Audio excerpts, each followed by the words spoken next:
There's a man in Indiana named Jerome Scott, and he was sentenced to 18 months probation for felony distribution charges after police found 150 marijuana plants at his home when they were investigating for a robbery.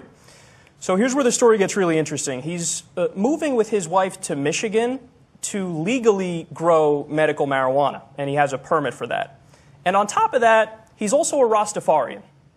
So he said, quote, "Cultivating my own cannabis is my way of not contributing to the black market and drug dealing tactics. In my natural state, I don't believe I'm breaking any law. I know I'm not harming anyone or causing any harm to the community." So Scott pleaded guilty to one Class D felony count of possession, which means his license will not be renewed next year to grow marijuana legally, which means that his only source of income now is gone. And he also says that he now lost a key aspect of his faith because he actually is a Rastafarian. This isn't just somebody saying that so that they could smoke weed. He truly believes. So now he's essentially making the Hobby Lobby argument. He's saying, why would you be able to take this away from me? This is my religious freedom.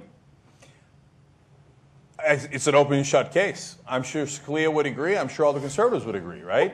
So now look, you can say, hey, Cenk, Kyle, we don't agree with you guys on legalizing marijuana. We don't think there should be medicinal marijuana in Michigan. And he was caught in Indiana, so his permit in Michigan, although perfectly legal in that state, does not apply to Indiana. Okay, those are all interesting and fair points. But Hobby Lobby told us that if you have a religious objection, you don't have to follow the rules that everybody else has to follow. You just have to have a legitimate religious objection. And Rastafarian is a religion that's been around a long time. Smoking weed is part of the religion, okay? It is, okay? I'm thinking of converting. But in reality, that is his religion. I mean, it's inarguable. It's inarguable. I can't wait for Scalia to set him free. Yeah. So in Hobby Lobby, they say, well, look, I mean, good Christians, you know, if they want to not serve gays, you got a religious objection, you know what I'm saying, right? But this guy, I mean, Rastafarian, does that really count? Yeah, the Constitution says that you can be any religion you like and that you're not going to discriminate against any religion. They've got to set him free. They've got to. What's so amazing about the Hobby Lobby decision is that if you read Scalia's take on it, he very clearly admits that he's a hypocrite. Because he says, I'm only going to apply this kind of reasoning to employers taking away birth control from their employees. And he's very specific. And Ginsburg basically responded and said, dude, you're an idiot. You can't do that. Because it doesn't make sense to say, okay, you're allowed religious liberty, but only when I say you're allowed religious liberty, and, oh, look, it only applies to the areas where my political beliefs say it can apply.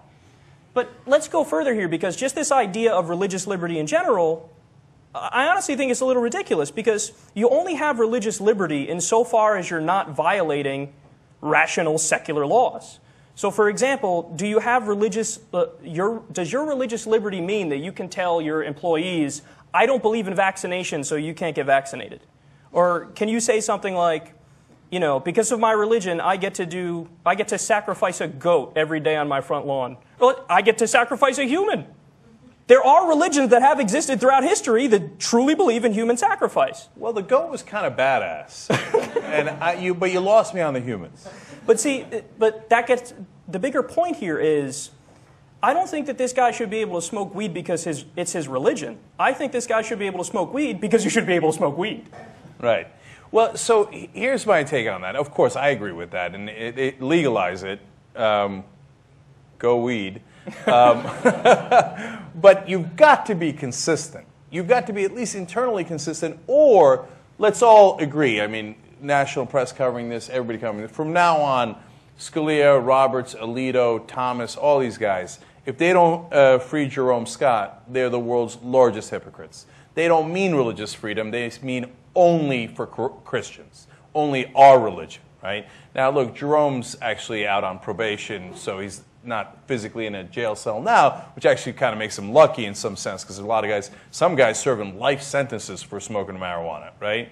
But he does have felony on his record now, and that's why he can't do the business that he was going to do in Michigan, as Kyle told you. So let's do free Jerome Scott T-shirts, right? I'm all for it. Yeah, and if you're not going to do that, well, then go ahead and piss off with your Hobby Lobby, okay? then you don't get to go around telling me, oh, I got a religious objection to gay people. You can't have both. It's got to be one or the other.